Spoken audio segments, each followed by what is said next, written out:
Hi, I'm Ashley Sides with the Arkansas Historic Preservation Program. Today we're in a city that's gone by many names over its history: Argenta, Little Rock, North Little Rock, not to mention unofficial labels like Dogtown. And these names are all part of a story of a community working to establish its identity and build its reputation. Our story today is set against the backdrop of the historic buildings of downtown North Little Rock.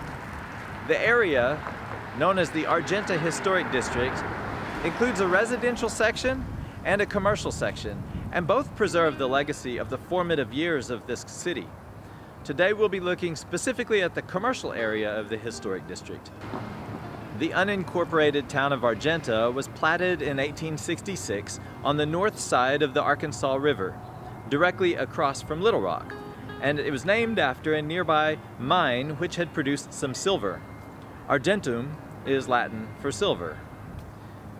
Let's turn to Sandra Taylor Smith, the director of the North Little Rock History Commission, for some more information on Argenta and the evolution of what is today North Little Rock. It was largely because of the railroad that this town developed. The railroad that came from Memphis going towards Fort Smith was built on the north side of the river. And there was not a bridge across the river between the cities of Little Rock and Argenta until the 1870s when the Barren Cross Bridge was built. So if you were coming to Little Rock from the east, you actually came to Argenta and then you were ferried across the river. Argenta, again, was a working class city built around the railroad, industrial railroad workers. We had lots of saloons. It was sort of a transient town because people came and left very quickly and often. In 1877, the Arkansas Gazette was writing about the lawless conditions in Argenta, and they wrote that Argenta was a candidate for a shower of brimstone. So it was a pretty rough town. We had no official police force, no fire department. Fires were handled by hand brigades, and it was a rough and wild town. It wasn't until about 1890 that the city of Little Rock decided they should annex this side of the river. And they would get tax base from all of our railroad revenue and economics, and they proposed to the citizens of Argenta that they would help improve, they would do things, establish police and fire departments. So in 1890, Argenta became the 8th ward of the city of Little Rock.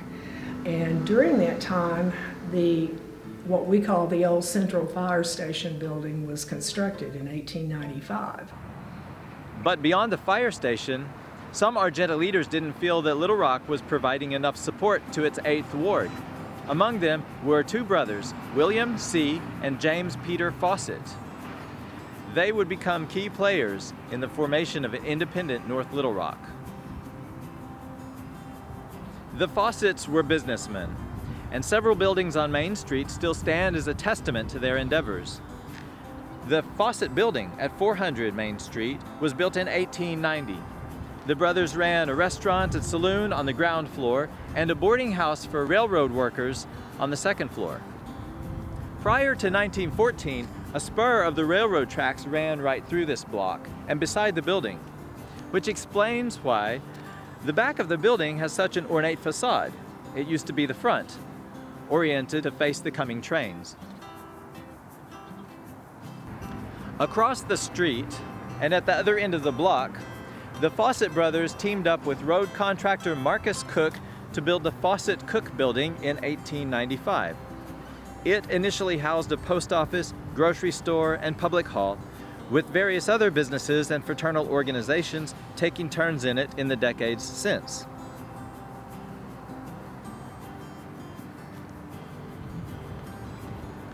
In 1900, the Faucet brothers built their bank building just on the other side of the tracks that ran through this block.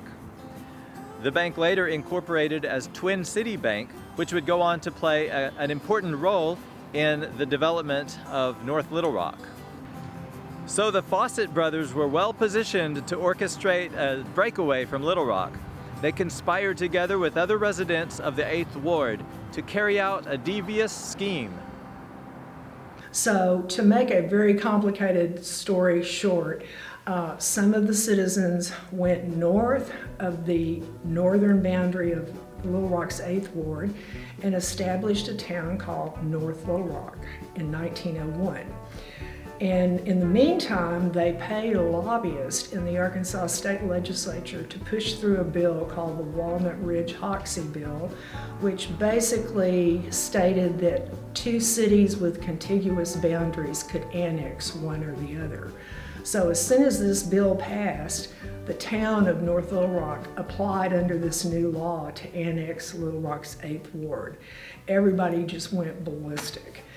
It was in the Supreme Court, Arkansas Supreme Court, for almost a year, but on February 6, 1904, the Arkansas Supreme Court said that it was legitimate, that this town, North Little Rock, could be its own city. So at that point it was called North Little Rock because North Little Rock had annexed it.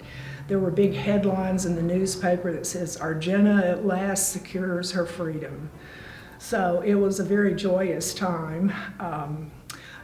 The city government was reformed and housed upstairs in the fire station building until their current city hall was built in 1915. William Faucet was elected United North Little Rock's first mayor. And because the city had negotiated away its 1903 tax revenue to Little Rock as part of the breakaway deal, the Faucet brothers' Twin City Bank financed the city until it could raise its own revenue. For his role in establishing the city's independence, William Faucet is often referred to as the father of North Little Rock. Building a new city hall building was one of his grand visions, but he didn't live to see its 1915 completion. His brother Jim, who was mayor at that time, dedicated it to William's memory. It's a fine neoclassical building, but everywhere you look, you see the symbol C of A, City of Argenta. Was it Argenta, or was it North Little Rock? So the name in 1904 of the town was North Little Rock. And in 1906, President Teddy Roosevelt did a tour, and he stopped in Argenta and North Little Rock at that time, and he spoke to the citizens, and he addressed the mayor of Argenta, the citizens of Argenta. So he left, and they thought, well, if the president thinks the name's Argenta, we need to change it back. So they did in 1906. Mayor Peter Faucet had been to West Hollywood, California in the teens, and he really felt like there was a town named West Hollywood that was playing off of the name Hollywood. So he came back and proposed that the name be changed to North Little Rock for economic purposes, and so it was in 1917 permanently changed. But there's also another name that sometimes gets applied to this city, a much less formal one. Well, I can't not mention the name Dogtown. The story goes that people had been dumping their stray dogs on the riverbank, and they came up over here on the low side of the river, and we took them in. However, it was a really derogatory term. Little Rock was not happy that Argenta had broken away and done it so secretively. So it became a real sore point, and the name Dogtown escalated into insults. And it was a very insulting term. Even when I was growing up, games with Little Rock, high schools, it was very insulting. So then the name Dogtown was buried in the 1960s. Mayor Casey Lehman decided that he would bury the name Dogtown, born of apathy, and it was buried in the yard of the Chamber of Commerce, and then shortly after that the tombstone was stolen, and it was not found again until the 1990s along the riverfront. And then the name Dogtown just kind of went away. And recently, it's been revived.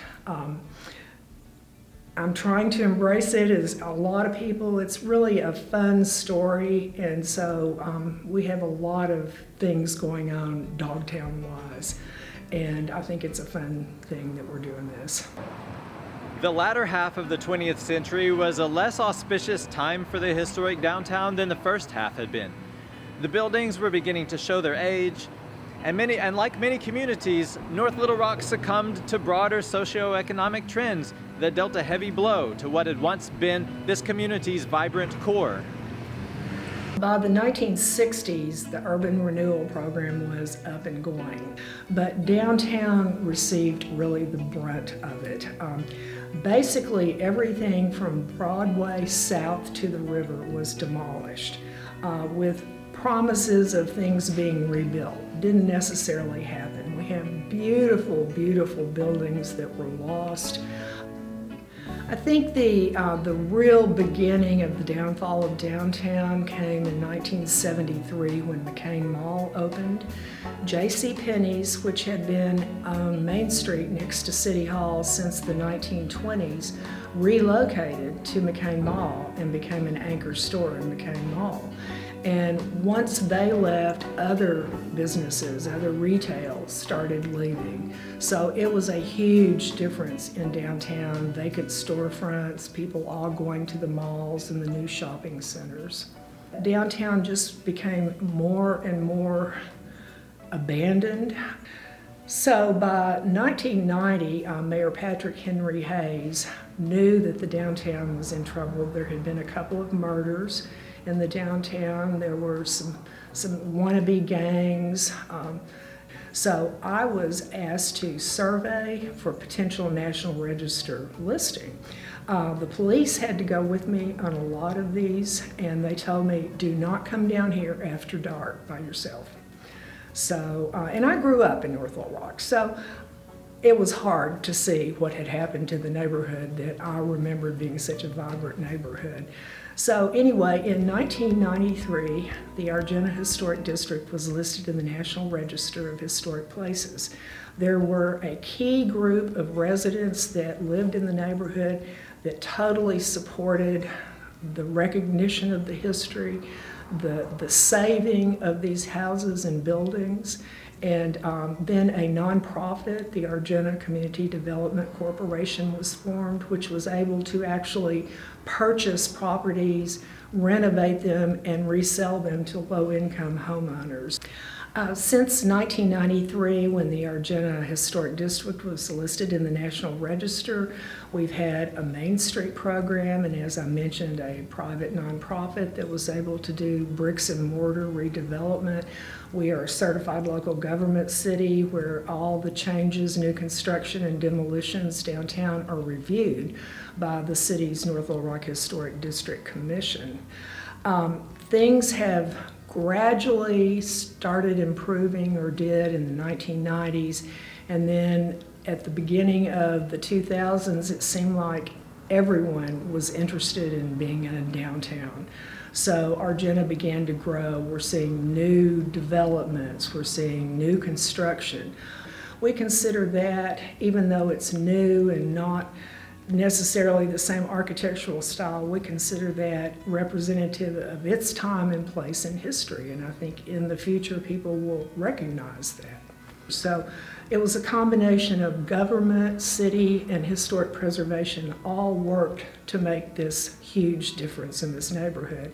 And it was like all of a sudden people were like, we live in the Argenta Historic District, and they were proud of it. And you know, they were proud to tell the story of how things had changed. Throughout its history, the city of North Little Rock has had to fight to secure its identity. At the turn of the 20th century, the community went to extraordinary lengths to establish its independence and prove its respectability. Around 100 years later, faced with the decay of its historic urban core, North Little Rock used the tools of historic preservation to tap into its heritage and to use it as a foundation for revitalization. North Little Rock, Argenta, Dogtown, whatever you call it, this is a city that knows who it is. Next month, our Sandwiching in History tour will take us back to Little Rock to explore the Gibb Altheimer House, an imposing home in the Governor's Mansion Historic District. We hope you'll join us.